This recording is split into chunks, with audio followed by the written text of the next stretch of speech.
ఈరోజు ఎపిసి పత్రిక 6వ అధ్యాయం 9వ వచన భాగాన్ని ధ్యానిస్తాం. యజమానులారా, మీకును వారికిని యజమానుడైన వాడు పరలోకమందున్నాడనియు ఆయనకు పక్షపాతము లేదనియు ఎరిగిన వారై వారిని బెదిరించుట మాని ఆ ప్రకారమే వారి ఎడల ప్రవర్తించుడి. ప్రార్థన చేసుకుందాం. ప్రేమగల మా తండ్రి, అతి పరిశుద్ధుడైన దేవా, మీకు స్తోత్రాలు. తిరిగి మరలా ఈ ఎపిసి పత్రిక ధ్యానాంశంలో భాగంగా గడిచిన వారంలో దాసులైనటువంటి వారు ఎలా ఉండాలనే విషయాలు మీరు నేర్పించారు. తిరిగి యజమానుల కొరకు మరికొన్ని మాటలు ప్రభా మేము ధ్యానించుటకు సిద్ధపడుతున్నాం. మా అందరితో మీరు మాట్లాడండి. మీ చిత్తానుసారంగా మా జీవితములను ఉన్నతంగా కాపాడుకోగలిగే అవకాశములను కలిగించండి. ప్రతి హృదయంలోనికి మీ మాటలు పంపించండి. క్రీస్తు నామాన్ని అడుగుచున్నాము తండ్రి, ఆమేన్. మంచిది. ప్రభు యొక్క ప్రేమను బట్టి బైబిల్ యొక్క విశిష్టత ఎంత గొప్పదంటే, ప్రతి వారికి అవసరమైన ప్రతి మాటని బైబిల్లో దేవుడు రాయించాడు. ఈ మాట లేదు, ఈ మాట లేదు, ఇది మాకు తెలియట్లేదు అని బైబిల్లో ఎక్కడా లేదు. ఈ మాట బైబిల్లో లేదండి, మాకేం తెలియట్లేదు అని అనడానికి అవకాశం లేదు. ప్రతి మాటని దేవుడు బైబిల్లో రాసి ఉంచాడు. అదొక అద్భుతం. కనుక గడిచినటువంటి దినాలన్నింటిలోనూ అన్ని విషయాలు దేవుడు జ్ఞాపకం చేశాడు. భర్తలకు, భార్యలకు, పిల్లలకు, పెద్దలకు అందరికీ చెప్తూనే దాసులారా అని దాసులు కూడా చెప్పినట్టుగానే తిరిగి ఈ రోజున యజమానులారా అన్నాడు. గడిచిన వారం కూడా జ్ఞాపకం చేశాను, యజమానుల దగ్గరికి ఇంకా వెళ్ళలేదు మనమని. ఇక్కడ మరి ఎంతమంది యజమానులు ఉన్నారో తెలియదు. యజమాని అంటే తెలుసా కనీసం? పోనీ యజమాని అంటే తెలుసు కదా. ఇంటికి యజమాని ఉన్నాడా? ఇంటికి యజమాని ఎవరు? భర్తగా ఉన్నటువంటి ఎవరైతే హెడ్ ఆఫీస్ కనుక ఇంటికి యజమాని ఉన్నాడు, భర్తను యజమాని అంటాము. అలాగే పొలం పని చేసుకునే వ్యవసాయదారులు ఉంటే వ్యవసాయము కలిగి ఉన్నటువంటి వారు ఓనర్ అవుతాడు కదా, యజమాని అవుతాడు. పని చేసేవాళ్ళు కూలీలు దాంట్లో దాసులు అవుతారు. ఇది సహజంగా జరిగేది. ఇక్కడ చెప్పినటువంటి విషయాలలో రోమ ప్రభుత్వ ఆధ్వర్యంలో ఉన్నటువంటి వారిని గడిచిన వారం జ్ఞాపకం చేశాను. వాళ్ళు కూలీలుగా పనిచేసేవారు, దాసులుగా పనిచేసేవారు, దాసత్వంలో ఉండేవారు, చాలామంది ఉండేవారు. అలాగే యజమానులు కూడా ఉండేవారు. అలాగే యజమానుల్లో విశ్వాసులు ఉన్నారు, దాసుల్లో కూడా విశ్వాసులు ఉన్నారు. ఓకేనా? బానిసత్వపు సంఖ్యల నుండి బయటకు వచ్చినటువంటి వీరు ఆ రోజున ఎలా బ్రతకాలో, ఏం చేయాలో మాకు అర్థం కాని పరిస్థితి ఉంది అని, అంతేకాకుండా తమ యజమానులను చాలా చులకనగా చూడటం వల్ల వారిని గూర్చి కూడా పరిశుద్ధాత్మ దేవుడు పౌలు గారి ద్వారా ఎపిసి సంఘానికి ఉత్తరాన్ని రాయించి పెట్టాడు ఆ రోజున. అంతేకాకుండా యజమానులు కూడా వారి యొక్క స్థితిగతులన్నీ వేరువేరుగా ఉన్నాయి. కనుక వారిని గూర్చి కూడా దేవుని యొక్క మాటను తిరిగి మరలా పౌలు గారు జ్ఞాపకం చేశాడు. ఇప్పుడు ఆ మాట మనం జ్ఞాపకం చేసుకుంటాం. యజమానులారా, మీకును వారికిని యజమానిన వాడు పరలోకమందున్నాడు. ఇది ఎప్పుడు ప్రాముఖ్యంగా గుర్తుకోవాల్సిన విషయం. ఎవరికైనప్పటికీ కూడా పరలోకములో యజమానుడు ఉన్నాడు. ఆయన ప్రభువు. ఆయన ప్రభువు అందరికీ, వీళ్ళ కాలకని కాదు. మనం ముగింపుకు వచ్చేటికి మనం కొన్ని విషయాలు తెలుసుకుంటాం. అయితే ఇక్కడ ఏమని చెప్తున్నాడు ఆయన? ఆయనకు పక్షపాతము లేదనియు అన్నాడు. ఆ యజమానుడికి ఏమి లేదు? పక్షపాతం లేదు. పరమందు ఉన్నటువంటి యజమానుడికి పక్షపాతం లేదు. మరలా ముందు కూడా ఒకసారి చెప్పాను నేను, పక్షవాతమైన పక్షపాతమైన ఎవరికి వస్తుంది? మనకే వస్తుంది, మనుషులకే. అంటే మనం కాదా? మనం కూడా మనుషులే కదా. మనకు ఉంటుందేమో తప్ప ఇతరులకి, గొడ్లకు, పశువులకు వాటికైతే ఉంటుందా? ఉండదు కదా, వాటికైతే ఉండదు. కాబట్టి మనకే ఉంటుంది అది. దేవుడు ఏమంటున్నాడంటే, పరలోకమందున్నటువంటి యజమానుడు ప్రభు అయితే ఆ ప్రభువుకు ఏ పక్షపాతము లేదు. కనుక యజమానులారా, మీరేం చేయాలి? ఇప్పుడు మీకు ఏ పక్షపాతం ఉండకూడదు అంటున్నాడు. లేఖనాల నుంచి కొన్ని విషయాలు చూద్దాం నెమ్మదిగా. రోమీయులకు రాసిన పత్రిక 2వ అధ్యాయం 11వ వచనం చూద్దాం. రోమా పత్రిక 2వ అధ్యాయం 11వ వచన భాగం. దేవునికి పక్షపాతము లేదు. చాలమ్మ, దేవునికి ఏం లేదు? పక్షపాతము లేదు. దేవునికి పక్షపాతం లేదు. ఇది ఎప్పుడు గుర్తుపెట్టుకోవాలి, ఇది ఎప్పుడు గుర్తుండాలి. పక్షపాతం ఏదన్నా ఉంటే అది మనకే ఉంది. ఈ మాట నొక్కి నేను ఎందుకు చెప్తున్నాను అనేది మీరు అర్థం చేసుకోవాలి. దేవునికి పక్షపాతం లేదు. అందుకే అందరూ ఆయన సన్నిధికి రాగలుగుతున్నారు. దేవుని సన్నిధిలో ఏమన్నా కులమత భేదాలు ఉన్నాయా? ప్రాంతీయ భేదాలు ఉన్నాయా? వీళ్ళే రావాలి ఈ గుడికి, ఇంకెవరు రాకూడదని ఏమైనా నియమం ఉందా? అక్కడ ఉందా? లేదంటే దేవునికి ఏ పక్షపాతం లేదు, మనకే ఉంది. ఎందుకంటే ఆ కులపోళ్ళు, ఈ కులపోళ్ళు, ఈ మతమోళ్ళు, ఆ మతమోళ్ళు అని మనం ఇక్కడికి వెళ్ళకూడదు, మనం అక్కడికి వెళ్ళకూడదని అనే భావాలు ఉన్నాయి. మనకే ఉన్నాయి. మనకున్న కొంచెం చిన్నపాటి జబ్బు ఏంటంటే ప్రభువులోకి అంగీకరించినా కానీ కులపిచ్చిపోదు మనకి. అది వచ్చిన జబ్బు. ప్రభు దగ్గరికి వచ్చినా కూడా ఆ కులపిచ్చిపోదు. నీకన్నా పోను కులపిచ్చను, నీకన్నా తక్కువ కులం దగ్గర ఎప్పుడైనా భోజనం చేసావా? చాలా చండాలంగా చిరాగ్గా ఉంటారు. వాళ్ళ ఇంటికి వెళ్ళి తిన్నావా ఎప్పుడన్నా? ఒకసారన్నా తిన్నావా? మీరు ఎలాంటివి చెప్పకుండా అంటే చెప్తాం, మరి వినాలంతే. తిన్నావా అంటే నీకు ఏ భేదం లేదని అర్థం. ఇప్పుడే వస్తాను అంటే లోపల ఎక్కడో ఉందని అర్థం. కనుక ఎప్పుడు ఇది పెట్టుకోకూడదు. ప్రభువుని అంగీకరించమంటే ప్రభుకి ఏ మనసు ఉందో మనకు ఆ మనసే ఉండాలి. అసలు మనకు ఆ భేదాలే ఉండకూడదు, ఆ మాటలే ఉండకూడదు. అసలు మీరేమిట్లు, మేమాట్లు, మీరేమిట్లు, ఇది పోయే కాలం మాట. ఇది నాకు భలే కోపం వచ్చేది అన్నమాట, చాలా కోపం వచ్చేది ఈ మాట వింటే. మీరేమిట్లు అంటే ఏమిట్లేటి? ఏమిట్లయితే కావాలి నీకు? ఎంత బాధగా ఉంటుంది. శుభలాకి ఎత్తకు వచ్చాడు ఒక ఆయన ఇంటికి. శుభలాకి తీసుకుంటాను కానీ మీరు ఏమిట్లు అని అడుగుతాడు ఈయన. అంటే పెళ్ళికి వెళ్ళాలంటే ఇప్పుడు ఏం కలియాలి? ఇప్పుడు నేను ఎదురుగుండా ఉన్నాను, నేను అలాగే చూస్తున్నాను.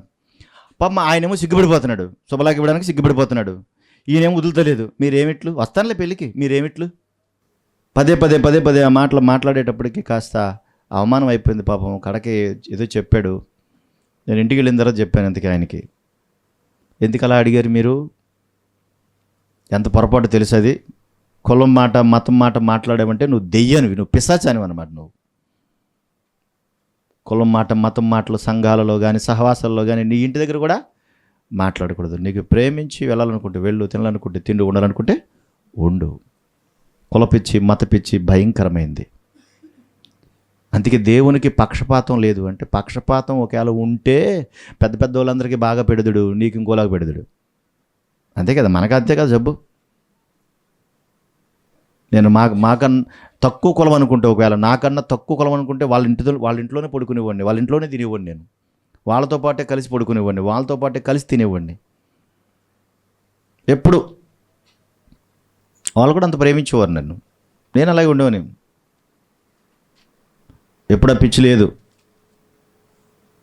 అది ఆలోచించాలి మీరు. ఒక ప్రైవేట్ మాస్టర్ చెప్పేవాడు, ఒక వారానికి రూపాయి అని ప్రైవేట్ చెప్పేవాడు ఒక ఆయన మాకు, భోజనం మాస్టర్ అని ఆయన. వారానికి రూపాయి. అప్పుడు అదైనా సిగరెట్లు కాల్చేవాడు, సిగరెట్ కోసం రూపాయికి తీసుకునేవాడు ఆయన. ఒక రోజు మేము చిన్నపిల్లలు, మాకు తెలియదు, మేము అక్కడికి ఇంటికి వెళ్ళిపోయాం, క్యారేజ్ పట్టుకుని. మ్యాటర్నిటీ ఇక్కడ తిందాం భోజనం అని చెప్పి ఇంటికి వెళ్ళిపోయాం క్యారేజ్ పట్టుకుని. వెళ్ళిపోతే ఇంకా ఆయనకి ఇంకా అడలెత్తిపోతున్నాడు మమ్మల్ని చూసి. ఆయన అడలెత్తిపోతున్నాడు. ఎందుకంటే ఇప్పుడు ఊళ్ళో వాళ్ళందరూ వచ్చి పిల్లలు, చిన్నపిల్లలు కదా, వాళ్ళకి బుద్ధి లేదు, నీకు బుద్ధి లేదు అంటారేమో నన్ను, మాస్టర్ని. కులం అంటే చెబుతున్నాను మీకు. మాకేం తెలుసు? కనీసం మాకు మంచిని ఇవ్వడానికి మమ్మల్ని ఇంట్లోకి రానివ్వలేదు వాళ్ళు. అరుగు మీద ఎక్కడో దూరంగా కూర్చోబెట్టారండి. చెంబు నీళ్ళు పట్టుకొచ్చి అక్కడ ఇట్టేసి వెంటనే లోపలికి వెళ్ళిపోయారు. ఊరు వాళ్ళు అందరూ చూస్తున్నారు, అరుగు మీద కూర్చొని అందరూ చూడరా. వీళ్ళేంటి వీళ్ళింటికి వచ్చి భోజనం చేస్తున్నారు ఏంటనంటే పెద్ద గొడవ. ఆ మాస్టర్కి ఏమో టెన్షన్, ఇప్పుడు నన్ను ఎవడు తిడతాడో ఏంటో. వీళ్ళు వచ్చారు చిన్నపిల్లలు, కాదనగలమా, గెంటేయగలమల్ని. ఆ రోజుల్లో ఉండేది ఆ జాడ్యం, ఆ జబ్బు మనకు ఉండకూడదు. ఉండొచ్చా? దేవుని సన్నిధిలో మరలా జ్ఞాపకం చేస్తున్నారు, మీరు మేము అనే పదాలు రాకూడదు.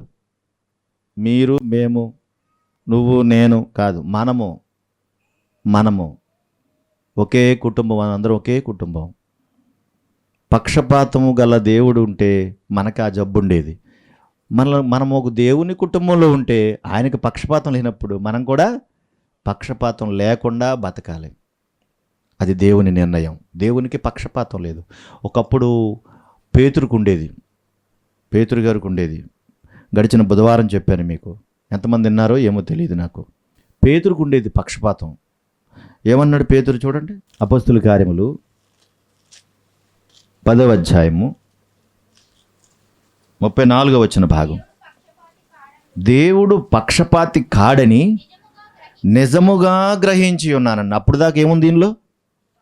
పక్షపాతం అంటే ఏమనుకోండి, నేను యూదుణ్ణి, మాది చాలా పెద్ద కులం, నేను యూదుణ్ణి, చాలా పెద్ద కులం మాది, కాబట్టి దేవుడు మా దేవుడు అనుకున్నాను, కానీ మీ దేవుడు మా దేవుడు ఒక దేవుడు, అందరికి ఒక దేవుడు అనుకోలేదు నేను అన్నాడు ఆ రోజుల్లో. కానీ దేవుడు ఏమన్నాడు? ఇదిగో మాండ్ర కప్పలో చంపుకుని తిను నువ్వు, ఇదిగో బొద్దెంకలో చంపుకుని తిను, ఇదిగో పురుగులు, ఏలిక పురుగులు చంపుకుని తిను అన్నాడా లేదా? అన్నాడు కదా. ఆయన ఏమన్నాడు? ప్రభువా అది అపవిత్రం, అది నిషిద్ధం, నేను తింటానా, దూరంగా దూరంగా అంటూ అంటూ అసంట అన్నాడు. అన్నాడు. దేవుడు అన్నాడు, నువ్వు నిషిద్ధం అంటున్నావు, నువ్వు అపవిత్రం అంటున్నావు, నేను దాన్ని ఏం చేశాను? నేను పవిత్రపరిచాను, నేను నీకు అంగీకార యోగ్యంగా ఉన్నాను, నేను పవిత్రం అంటే నువ్వు అపవిత్రం అంటావేటి? వెళ్ళి తిను అన్నాడు. వెళ్ళి తిను. ఒకవేళ దేవుడే గనక పక్షపాతం గలవాడైతే అసలు మనం ఎక్కడ ఉండాలి చెప్పండి? మనకన్నా పెద్ద కులం వాళ్ళు ఎక్కడున్నారా? ఉన్నారు, మనకు తెలుసు కదా. చివరిన పెద్ద పెద్ద తోకలు ఉంటాయి, వాళ్ళకి పెద్ద పెద్ద తోకలు ఉంటాయి. మళ్ళీ సమర్థింపు దానికి, ఆ తోకలను తొక్కేస్తాడంట ఒకడు, అట్లా ఎక్కేసుకుంటాడంట మీద ఒకడు, సమర్థింపు దానికి. వద్దు అసలు, అలాంటివి అసలు రావద్దు అసలు. దేవుని మందిరంలోకి కానీ దేవుని సన్నిధిలో కానీ అసలు మనసులోకే రావద్దు. అది దుష్ట ఆలోచన. నువ్వు నేను వేరు వేరని భేదాలు తీసుకురావద్దు అసలు. అది మంచిది కాదు, ఎవరికి మంచిది కాదు. పక్షపాతి కాడని నిజముగా నేను గ్రహించాను, ప్రతి జనములోనూ ఆయనకు భయపడి నీతిగా నడుచుకున్న వాడిని ఆయన అంగీకరించాను. ప్రతి జనములో ఉన్నవాడిని నేను అంగీకరించాను. దేవునికి పక్షపాతం లేదు. ఇక్కడ సందర్భం ఏంటంటే, యజమానులారా మీకు ఏముండకూడదు? పక్షపాతం ఉండకూడదు. యజమానులారా మీకు పక్షపాతం ఉండకూడదు. పని చేసేవాడికి పక్షపాతంగా చూడకూడదు. విచిత్రం ఏంటో తెలుసా? ఇంట్లో ఉన్న పిల్లలు కూడా పక్షపాతంగా చూస్తున్నారు. మీరు ఇంట్లో ఉన్న పిల్లలను కూడా పక్షపాతంగా చూస్తున్నారు. అబ్బాయినైతే ఒకలాగా చూస్తున్నారు, అమ్మాయినైతే ఒకలాగా చూస్తున్నారు. అన్ని పనులు చేస్తే ఒకలాగా చూస్తారు, పనులు చేయకపోతే ఒకలాగా చూస్తారు. వీడు మూర్ఖుడు, వీడు చస్తాడు అంటాడు. వీడు కొడుకునే అనాల్సిన మాటలేనవి. నువ్వు కనలేదా? పిల్లల్ని కూడా అంతే. ఆడపిల్లని ఒకసారి చూస్తారు, అబ్బాయిని ఒకలాగా చూస్తారు. బాగా చేస్తే ఒకడు, బాగా చదివితే ఒకడు, చదవకపోతే ఒకలాగా, చదివితే ఒకలాగా. అసలు మంచి క్యారెక్టర్ ఉంటే ముఖ్యం. ఇంట్లో లేని విధులను ఎవరికైనా మంచి క్యారెక్టర్ ఉండాలి, మంచి ఆలోచనలు ఉండాలి, వాళ్ళు దైవికంగా ఉండాలి, వాళ్ళని ప్రేమించగలగాలి. మనం పిల్లల్ని కూడా అప్పుడప్పుడు ఇలా చూస్తాం కదా. మనం చూస్తున్నామా లేదా? పెద్దోడికైతే అన్నీ కొనిపెడతాం, చిన్నోడికైతే వీడికదు. యజమానుడు పక్షపాతం లేనివాడు, ఇంటి యజమానుడు కదా ఆయన ఇంటి యజమానుడు. పక్షపాతం ఉండకూడదు. నువ్వు తండ్రి నాన్న అని పిలిపించుకోవడానికి మొట్టమొదటి కారణం ఎవరు? మొదటి గర్భఫలమే కదా. ఇప్పుడు ఆ గర్భఫలమే నీకు నచ్చట్లేదా? నువ్వే కదా కన్నావు. నాన్న అమ్మ అని పిలవడానికి దేవుడు అవకాశం ఇచ్చింది మొదటి గర్భఫలం అదే కదా. కానీ వాడు చెడిపోతే వాడిని మంచి దారిలో పెట్టుకో, ఎలా పెట్టుకోవాలని ఆలోచించు. అంతేగాని దుర్భాష మాట్లాడితే మరింతగా వాళ్ళు చెడిపోతారు. ముందు మాటలు విన్నాం కదా మనం. రుచికరమైన మాటలు, అనుకూల మాటలు పలికి వాళ్ళని రప్పించుకోవాలి, దేవుని సన్నిధానానికి నడిపించుకోవాలి. Very good. యజమానులారా మీకు పక్షపాతం ఉండకూడదు. మీలో ఉన్న పక్షపాతం అది దేవునికి ఇష్టమైంది కాదు. ఎందుకంటే ఆయనకి పక్షపాతం లేదు. నీకు కూడా ఎవరున్నారు? పరలోకములో మీకు కూడా యజమానుడు ఉన్నాడు. ఇది ఎప్పుడు గుర్తుండాలి అంటున్నాడు ఆయన. యజమానుడు ఉన్నాడు అన్నాడు. అక్కడ ఇంకో మాట కూడా మీకు చూడండి, అక్కడ రాయబడినటువంటి మాట. కొలస్సీ పత్రిక 4:1 కొలస్సీ 4:1 కొలస్సీ పత్రిక 4:1 యజమానులారా పరలోకములో మీకును యజమానుడు ఉన్నాడని అంటున్నాడు. పరలోకంలో మీకు యజమానుడు ఉన్నాడంటే ఎందుకు చెప్తున్నాడు ఆ మాట? ఆ పైన 3వ అధ్యాయంలో ఉన్న మాట చూడండి, 22వ వచనంలో. దాసులారా మనుషులను సంతోషపెట్టువారంటూ కంటి కనబడలను కాక ప్రభువునకు భయపడుతూ శుద్ధాంకరణ కలిగిన వారే శరీరం బట్టి మీ యజమానులైన వారికి అన్ని విషయాలు మీరు ఏం చేయాలి? విధేయులుగా ఉండాలని దాసులకు చెప్పాడు.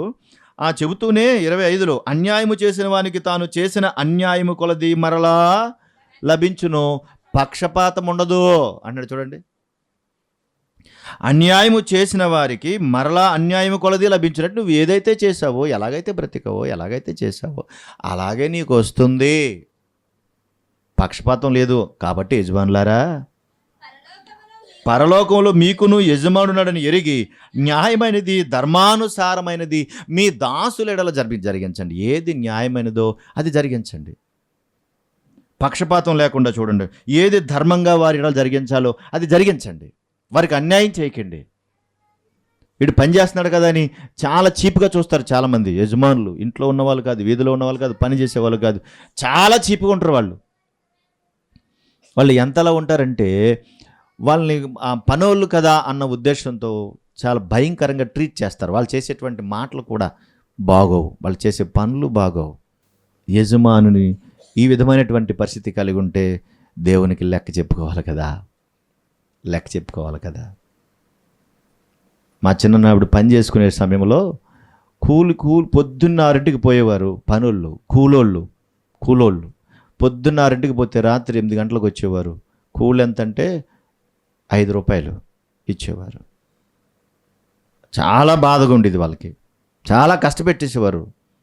జీతాలు సరిగా ఇచ్చేవారు కాదు, చాలా ఇబ్బంది పెట్టేవారు. ఇందుకు మాట రెండో మాట కూడా చూద్దాం. అక్కడ పక్షపాతం లేదన్నాం కదా, రెండో మాట చూడండి ఒకసారి. ఎఫెసీ పత్రిక 6వ అధ్యాయం 6:9 10వ వచనం చదవమ్మా. 9 ఆయనకు పక్షపాతం లేదని ఎరిగిన వారే వారిని బెదిరించుట మాని అన్నాడు. చూడండి, వారిని బెదిరించుట మాని అంటే బెదిరిస్తున్నారు అని. యజమాని కూడా ఏం చేస్తున్నాడు? ఇదిగో నిన్ను ఉద్యోగం నుంచి తీసేస్తానంటాడు, నిన్ను పంపించేస్తానంటాడు, నీ జీతం కట్ చేసేస్తానంటాడు. మేము పడ్డాం, ఇలాంటివన్నీ పడ్డాం. బెదిరిస్తూ ఉంటాడు.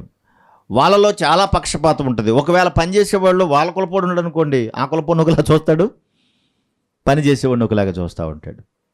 ఇలాంటి వాళ్ళు కూడా ఉన్నారు, చాలామంది యజమానులు ఉన్నారు. వాళ్ళల్లో కూడా ఈ పక్షపాతం ఉంది. ఇది చాలా ప్రమాదకరమైంది. ఆ రోజు ఉన్నటువంటి రోమా ప్రభుత్వ కాలంలో ఉన్నటువంటి యజమానులు కూడా వాళ్ళు విశ్వాసులు గనక, యజమానులారా మీరు విశ్వాసులుగా ఉన్నారు, వాళ్ళు విశ్వాసులుగా ఉన్నారు, మీరు అధికారంలో ఉన్నారని, మీరు యజమానులుగా ఉన్నారని వాళ్ళని లోకుగా మీరు చూడకండి. వాళ్ళు మంచివాళ్లే, వాళ్ళు విశ్వాసులే. ముందు దాసులకు చెప్పాడు, దాసులారా మీ యజమానులు విశ్వాసులు కదని చెప్పేసి మీ యజమానులు చీపుగా మాట్లాడకండి అని వాళ్ళకి చెప్పాడు. యజమానులారా మీ దాసులు కదా అని చెప్పే ఉద్దేశంతో వారిని అలా చూడకండి. వాళ్ళలో కులమత భేదాలు ఎంచకండి, వారి మీరు కూడా ప్రేమించండి అని చెప్తున్నాడు. వాళ్ళని బెదిరించకండి అన్నాడు. అదే చెప్పాను. ఇప్పుడు బెదిరించేవారు జీతం అంటే కూలి సరిగా ఇచ్చేవారు కాదు, చాలా బాధ పెట్టేవారండి వీళ్ళు, చాలా బాధ పెట్టేవారు. కూలోని ఏడిపించి తినేసేవారు, పూర్తిగా డబ్బులు ఇచ్చేవారు కాదు, పని బాగా చేయించుకునేవారు, డబ్బులా ఇచ్చేవారు కాదు. ఆ పూటే పస్తుండి చాలా కష్టపడాల్సినటువంటి పరిస్థితులు వచ్చాయి. ఇప్పుడు వాళ్ళందరూ ఏడుస్తారా ఏడరా చెప్పండి, మాట్లాడండి అమ్మా. ఏడుస్తారా ఏడరా? వాళ్ళకి కూలి పనులు, ఆ కూలి మీదే ఆధారపడతారు. యజమానుడు ఇంట్లో ఉన్నటువంటి తల్లినలుగురు కలిసి ఆ మెతుకులే తినాలి, నువ్వు ఆ డబ్బులే ఇవ్వు. పైగా వారం రోజులు పనిచేసినా కూడా జీతాలు ఇచ్చేవారు కదా వాళ్ళు. వారం తర్వాత ఇప్పుడు వారంలో ఒక 100 రూపాయలు అయిందనుకోండి, 50 రూపాయలు ఇచ్చి మళ్ళీ 50 రూపాయలు తొక్కు పెట్టేసేవారు వాళ్ళు ఆ రోజుల్లో. అయ్యే డబ్బులు అంటే మల్లవారం చూసుకుందాం అన్నాడు. మధ్యలో మేస్త్రుడు ఉంటాడు, మేస్త్రమ్మలు, మేస్త్రీలు ఉంటారు. మీలో కూడా ఉన్నారా మేస్త్రులు? ఉండే ఉంటారు. వీళ్ళ మధ్యలో వీళ్ళు తినేసేవారు, కొంత కష్టమంతా వాళ్ళది తినేసేది వీళ్ళు. యజమానుడేమో అక్కడ ఆయన ఏడిపించేసేవాడు, మరి కూలోడు ఏడుస్తాడా ఏడ్డా? ఎన్ని రోజులు ఏడుస్తారు చెప్పండి. ఆదివారం వచ్చినప్పటికి నేను ఏడ్చేవాడిని. ఇవాళ ఆదివారం కదా అనుకునేవాడు. కార్యక్రమం మనం అటు వెళ్ళాలి అనేవాడు. సరే అని కార్యక్రమం అటు వెళ్ళేవాడు. ఆయన అనుకునేవాడు ఏంటంటే ఇవాళ ఆదివారం మా వాడిని తీసుకొచ్చేసాను, పోయింది ఇలా.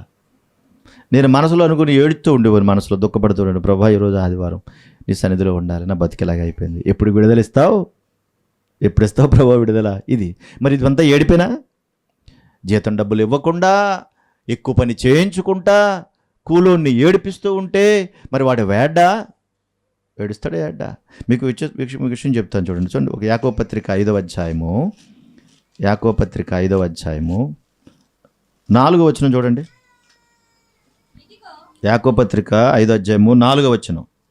ఇదిగో మీ చేలు కోసిన పనివారికి ఇయ్యక మీరు మోసముగా బెగబట్టిన కూలి మొరపెట్టుచున్నది. ప్రాయదల ఎవరు ఏడుస్తున్నారంట?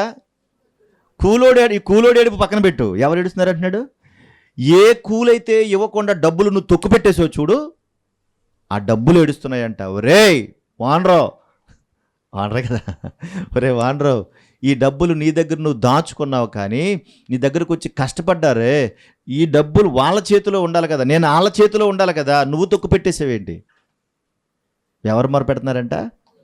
ఓ దేవుడా, కష్టపడినోడు పలానోడు, నేను వాడి దగ్గరికి వెళ్ళాడి, ఈడేమో రాకుండా వీడు ఇనపెట్లో పెట్టి తాళం వేసాడు నన్ను ఇక్కడ. కూలి కూడా మొరపెడుతుందా అంటే మొరపెడుతుంది. మరి దేవుడు చెప్పాడు కదా, కూలి మొరపెడుతుందా? అప్పుడప్పుడు తర్వాత చూద్దాం వెళ్ళు, తర్వాత ఇద్దాంలా వెళ్ళు అంటాం. ఇలాగ మనం అంటామా? చాలాసార్లు అంటాం. మనం ఓనర్ అయితే మళ్ళీ మారిపోతాం. మనం కూలోడుగా ఉంటే ఒకలాగా ఉంటాం. మనమే ఓనరమే అనుకోండి, అబ్బో లేని బిల్డప్ అంతా మన దగ్గరికి వచ్చేస్తుంది. వాళ్ళకి పక్షపాతం లేదని చెప్పిన వాళ్ళు మేము ఓనర్ మనకేం వచ్చేది? మళ్ళీ పక్షపాతం వచ్చేది. ఏంటి ప్రమాదం? ఎంత ప్రమాదం! కూలి మొర్ర పెడుతుంటే ఏమంటాడు చూడండి అక్కడ, మీ కోతవారి కేకలు సైన్యములకు అధిపతియగు ప్రభువు యొక్క చెవులలో చొచ్చిన. పౌలు గారు యాకోబు గారు ఎంత ఖండితంగా చెప్తున్నాడు చూడండి ఆ మాట. నువ్వు కూలి బెగబెట్టావు, కూలి మొరపెడుతుంది. నీ కోత కోసే వాళ్ళని ఏడిపించావు, వాళ్ళ కేకలు ఎవరికి వినపడుతున్నాయి? దేవునికి వినపడుతున్నాయి. ఎంత అద్భుతమో చూడండి. రోజున బాగా జ్వరం వచ్చింది, ఒక డాక్టర్ దగ్గర పనిచేసేవాడిని. మీకు కూడా అవసరం. బాగా జ్వరం వచ్చింది, బాగా నీరసంగా ఉంది, కాలు చేతులు దడదలు ఆడిపోతున్నాయి, ఏం చేయాలో తెలియట్లా. అప్పుడు ఏం చేశానంటే, అప్పుడు దాకా ఉన్నాను, పనిచేశాను, పక్కనే చిన్న బల్ల ఉంటుంది అన్నమాట. బల్ల ఉంటే ఆ బల్ల దగ్గరికి వెళ్ళి కాస్త అలాగ తలవాల్చుకున్నాను. బాగా నీరసంగా ఉందని అలా తలవాల్చుకున్నాను. ఈలోగా ఈయన ఊళ్ళోకి తిరిగి ఈ నుంచి ఊళ్ళోకి వచ్చాడు. ఈయన ఇప్పుడు లేడండి, ఆయన చచ్చిపోయాడు. ఇప్పుడు లేడు, ఆయన చనిపోయాడు. ఆ తిరిగి ఊళ్ళోంచి వచ్చాడు. ఈలోగా ఇంకొక మాస్టర్ అని ఒక ఆయన వచ్చాడు. ఆయన కలిపి మాడుకున్నాడు. ఏడు మీ ఓడు అంటున్నారు. చూసినట్టు నేను ఎక్కడున్నాను, అక్కడి నుంచి బల్ల కనపడుతూ ఉంటుంది. బల్ల మీద తలకెట్టి పడుకొని ఉన్నాను. నాకు వినపడుతున్నాయి మాటలు. ఓహో డాక్టర్ గారు వచ్చారు కాబట్టి లేవలేకపోతున్నాను. ఈయన అంటున్నాడు అన్నమాట, ఏంటో ఉత్తిగా నటన. ఏంటంట? నటన. జ్వరం వచ్చినప్పుడు ఎవడన్నా నటింతాడా? జబ్బు చేసినప్పుడు నటింతాడా? నటించి కూడా మనకు తెలిసిపోతాడు కదా. ఊరికే నటన అంతే. వచ్చాడు అంతే, ఏదో కాసేపు అటు ఇటు తిరిగాడు అంతే, నీరసం వచ్చేసిందని పడుకోండి అక్కడ, నటించేస్తున్నాడు వీడు అంటున్నాడు. ఎంత బాధగా ఉంటుంది మనసుకి, మీరు ఆలోచించాలి ఎంత బాధగా ఉంటుంది. ఆ రోజున చాలా బాధ అనిపించింది. కష్టపడి ఇప్పుడు దాకా చేశాను, ఆయన ఇలాగ అన్నాడు నా యజమాని. ఇలాగ అన్నాడు నా యజమాని. ఓ రోజున వచ్చాడు, తినమన్నాడు నన్ను, ఏదో పలహారం తెచ్చాడు, తినమన్నాడు. డాక్టర్ గారు నేను తినకూడదండి డాక్టర్ గారు, దేవుడు తినొద్దన్నాడండి, నాకు వద్దండి అన్నాను. అయిపోయింది. ఏమన్నాడు తెలుసా?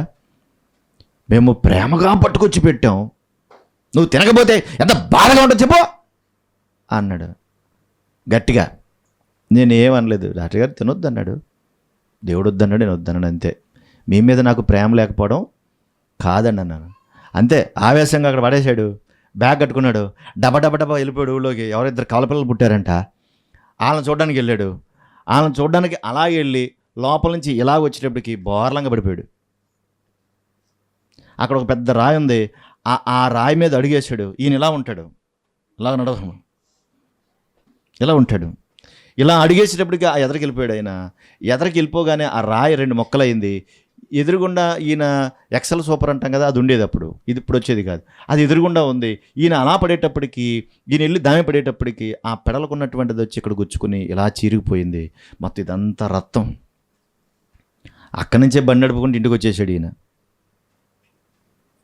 నేనేం చేశాడు తెలుసా? అక్కడి నుంచే ప్రార్థన చేస్తున్నాను, ప్రభా ఆయన కాపాడు ప్రభా అని. వచ్చి చూసేటడికి గుండె స్టన్ అయిపోయింది, ఒళ్ళంతా రక్తం. పైగా మంచి ఇంత లా ఉంటాడేమో మనిషి, ఒళ్ళంతా రక్తసితం అయిపోయింది, ఇది పెద్ద గాయం అయిపోయింది. వాళ్ళ అబ్బాయి నేను పట్టుకొని మళ్ళీ కుట్లేసాం. ఎందుకు ఈ మాట చెప్తున్నానంటే, యజమానైనా కూలోడైనా దేవుని దృష్టిలో సమానమే. ఎవరైనా దేవుని దృష్టిలో సమానమే. నీకు ఇచ్చిన దాన్ని బట్టి నువ్వు అతిశయించకుండా ప్రేమతో పనిచేయమని యజమానికి చెప్పాడు.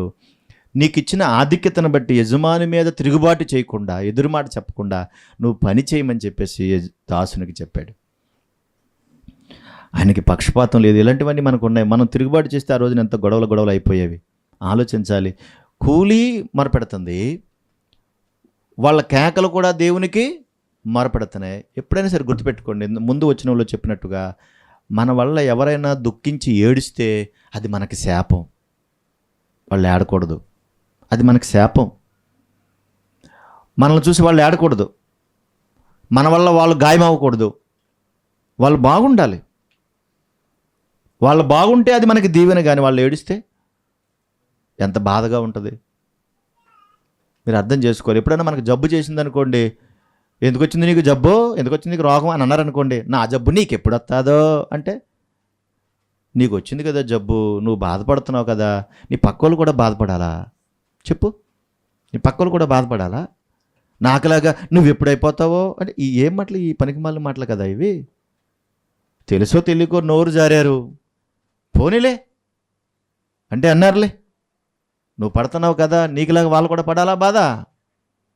కనుక యజమాని దాసుడు దేవుని దృష్టిలో సమానమైతే ఇద్దరికీ యజమాని ఎవరు? దేవుడు. ఆ యాకోబు పత్రికలోనే మరొక మాట, 2వ అధ్యాయము 13వ వచనం చూడండి ఒకసారి. 2:13 యాకోబు పత్రికలో, కనికరము చూపనివాడు కనికరము లేని తీర్పు పొందును అన్నాడు. చూడండి, కనికరము చూపనివాడు కనికరము లేని తీర్పును పొందును, కనికరము తీర్పును మించి అతిశయపడును. కనికరం లేకుండా నువ్వు తీర్పు తీరిస్తే నీకు కూడా అలాంటి గతే పడుతుంది, నీకు అలాగే ఉంటావు, నువ్వు కూడా అలాగే ఉంటావు అంటున్నాడు. కనుక ఇద్దరూ కలిసి చేయాల్సిన పని ఏంటి అంటే, పేతురు రాసిన మొదటి పత్రిక 1వ అధ్యాయం 16వ వచనం చూడండి. పేతురు రాసిన మొదటి పత్రిక 1వ అధ్యాయం 16వ వచన భాగం, 14-16. నేను పరిశుద్ధుడనై ఉన్నాను గనుక మీరును పరిశుద్ధులై ఉండుడని రాయబడి ఉన్నది. కాగా మీరు విధేయులకు పిల్లలంటే ఎవరి పిల్లలు? యజమానులైనా దాసులైనా దేవునికి పిల్లలే కదా. కాబట్టి మీరు విధేయులైనటువంటి పిల్లలుగా ఉండాలి. మీరు పూర్వపు అజ్ఞాన దశలో మీకుండిన ఆశలు అనుసరించి ప్రవర్తింపక, మిమ్మును పిలిచిన వాడు పరిశుద్ధుడై ఉన్న ప్రకారము మీరును సమస్త ప్రవర్తన యందు పరిశుద్ధులయ్యుండు. మీరు సమస్త ప్రవర్తనలో, మీరు దాసులు కావచ్చు, మీరు యజమానులు కావచ్చు. పిల్లరా, మనకు పరలోకంలో మనకు యజమానుడు ఉన్నాడు. ఆ యజమానుడు పక్షపాతం లేదు ఆయనకి. ఆ యజమానుడు మనల్ని ఏమైనా బెదిరించాడా అంటే మనల్ని ఏమైనా బెదిరించలేదు. ఆయన పరిశుద్ధుడు.